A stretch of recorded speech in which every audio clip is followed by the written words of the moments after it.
in Urdu language. That is that is very common.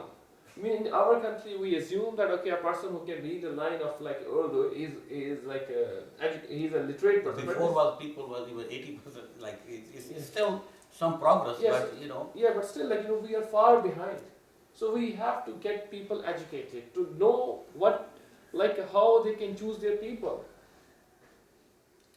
Well, how to achieve it is the result. It's not, it happens later, right? Correct, yeah, So that is later. it happens later. So but yeah, before that you need. I think it was the problem is that it's entrenched interests. So if you have a country divided, the resources like the land, for example, Yeah. right, concentrated, that's dominated by a certain group of people, right?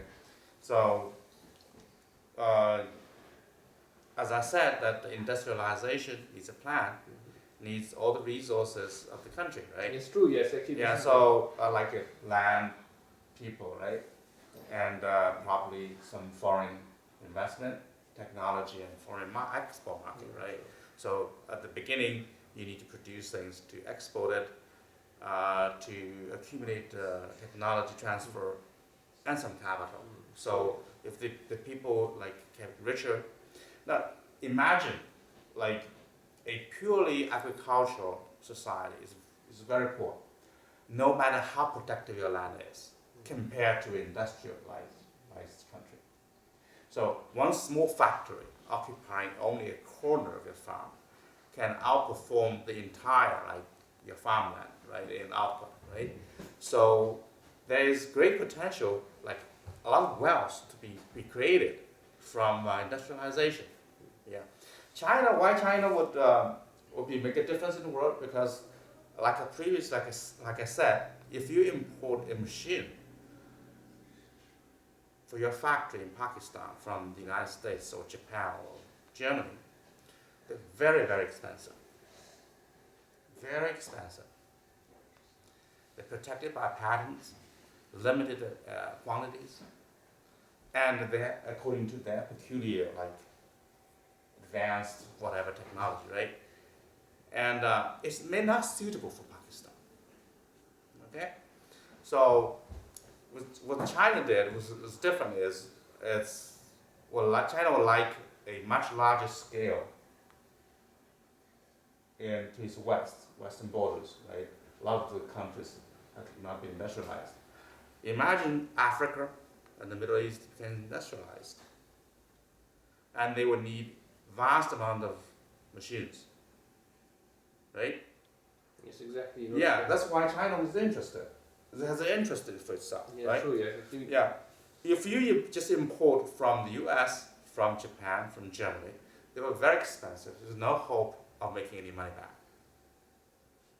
Yeah, actually, this for this step, I think still we need time. We need to train our people. We need to turn into gold. And how we can turn it, because we will go for this transition, to export the technology or import the technology. Once we have a proper educated people, they should have some kind of average level of information, so they can use that resources, they can use that kind of machineries, and then we can use those people in our industry. So still, our I think base is how to give our people knowledge, so they can contribute into our society. Which is the major part. Once we have that kind of people, then we can import the machinery, we can use the machinery, we can go for industrialization, any kind of industrialization. Since for, as I give example for IT, what's the difference between India and in Pakistan? In terms of IT, because we both get this at the same time. But why India exploit this? Because they have resources, and the government give them opportunity to train them, to teach them. So then finally they become a tools to fetch the foreign income into the country. So we can do the same thing. The government should, in there, actually this is one example. So like we can choose some sectors where we can train our people, and then we can use that people to get the foreign, because this nowadays like this foreign reserve is a main thing.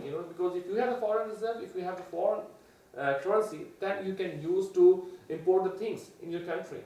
So I think we have to give them proper educations to our peoples in skill form or in non-skill forms, to make a tools to get so then they can, I think it's good for society, good for like the family, good for country. Thank you very much, Rifat Ali and Rajan. Today, नाज़रीन जो हमारे दोनों expert हैं, इनका जो expertise है उसके मुताबिक जो इन्होंने राजू ने यही कहा है कि भी अगर कंट्री को आपने निकालना है डेवलपिंग से ट्रांसफॉर्मिंग टू डेवलप कंट्री, तो आपको लैंड रिफॉर्म, यानी कि जो बड़े बड़े जागीरदारों ने ज़मीनें जो है ली हुई हैं उनको लैंड रिफॉर्म करना पड़ेगा। आपको कंट्री में एजुकेशन आम करनी पड़ेगी, आपको जो है इंडस्ट्री लगानी पड़ेगी, और आपको जो है जो बड़े बड़े जो जागीरदार हैं इनसे आपको छुटकारा हासिल करना पड़ेगा। जब लोगों को शऊर आएगा, और वो उन्होंने ये भी कहा कि आपके कंट्री को जो वेस्टर्न इंटरेस्ट है उन्होंने अपनी प्रोडक्ट के लिए डंपिंग जगह बनाया है, क्योंकि आपके पास बहुत बड़ी पॉपुलेशन है, तो आपकी कंपनियां के पास रिसोर्सेज नहीं है, वो उनका मुकाबला नहीं कर सकती जब वो बाहर की प्रोडक्ट आती हैं, उनकी क्वालिटी और वो जो उनकी प्राइस है, वो उनकी प्रोडक्ट है, वो हमारे मुल्क को जो है इम्पोर्ट ज़्यादा कर रहा है और एक्सपोर्ट कम कर रहा है। इसीलिए हमारे लोग जो हैं वो अमीर नहीं है, क्योंकि अगर हमारे मुल्क एक्सपोर्ट ज़्यादा करेगा तो फैक्ट्रियाँ ज़्यादा लगेंगी और ज़्यादा लोग हायर होंगे। जब लोगों के पास एजुकेशन होगी, जॉब होगी, शऊर होगा, तो वो फिर अपनी मर्ज़ी से वोट देंगे। उनके पास अब जिस आदमी की जेब खाली है, पेट खाली है, तो वो दूसरों के कहने, और जिसके पास नॉलेज नहीं है। और रिफत साहब ने बहुत अच्छे पॉइंट रेज़ किए हैं कि पाकिस्तान में 98 से वो बहुत से लोग हैं उनकी इंटरेस्ट है कि सेंसस ना हो, क्योंकि सेंसस भी बहुत सी जगहों पर मरदमशुमारी वालों को जाने नहीं दिया जाता। तो मैं हमारे एक अजीज़ से वो बताते थे कि बाद का फ़ौज को लेके जाना पड़ता था, कमिश्नर रहे हैं कि भाई ये बहुत से जो वडेरे हैं वो लोग को सेंसस वालों को आने नहीं देते, और उनको गलत वो इन्फॉर्मेशन, यानी गलत उनको बताते कि इतने लोग हैं, जितने लोग होते हैं उसके ज़्यादा बताते हैं, जो ताकि हमारी आबादी ज़्यादा लगे। तो ये है कि सेंसस भी नहीं हुआ, 15-16 साल से ज़्यादा हो गए हैं मुल्क में।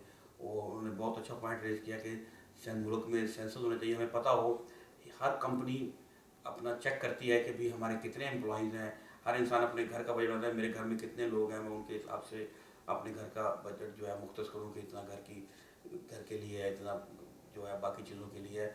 और कंपनी वाले भी अपना बजट जितने उनके मुलाजमिन होते हैं। लेकिन हमारे मुल्क में सेंसस ही नहीं हुआ, पता ही नहीं है कि लोग कितने हैं, कितने लोगों के लिए बजट बनाना है, कितने लोगों के लिए आपने सड़कें बनानी है, कितने लोगों के लिए आपने हॉस्पिटल बनाने हैं, कितने लोगों के आप लिए स्कूल बनाए, कुछ पता ही नहीं है। 15-16 साल से कोई बात पता ही नहीं कि भाई लोग कितने हैं। तो बस वो एक अंदाजे से आप चला रहे हैं कि भाई इतने लोग होंगे, आपको पता ही नहीं कि आपके मुल्क में लोग कितने हैं, कितनी आबादी बढ़ गई है, कितने लोग एजुकेटेड हैं, कितने लोगों के पास कितनी तालीम कैसी है, हुनरमंद कितने हैं, उनको कैसे यूटिलाइज़ करना है। और ये जो इन्होंने तालीम का कहा कि जब लोगों को आप तालीम देंगे और इंडस्ट्री लगाएंगे तो फिर जो है लोगों में शौर भी आएगा।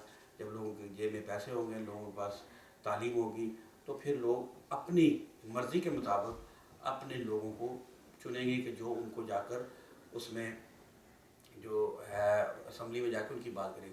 दूसरा ये है कि किसी दुनिया के मुल्क में ये नहीं होता कि मेंबर ऑफ पार्लियामेंट को फ़ंड दिए जाएँ कि वो अपनी मर्ज़ी से खर्च करे, वो अपनी मर्ज़ी से ये तामीराती काम करवाए, सड़कें बनवाए, ये गलियाँ बनवाए, खंबे। ये इनका काम तो सिर्फ कानून बनाना है।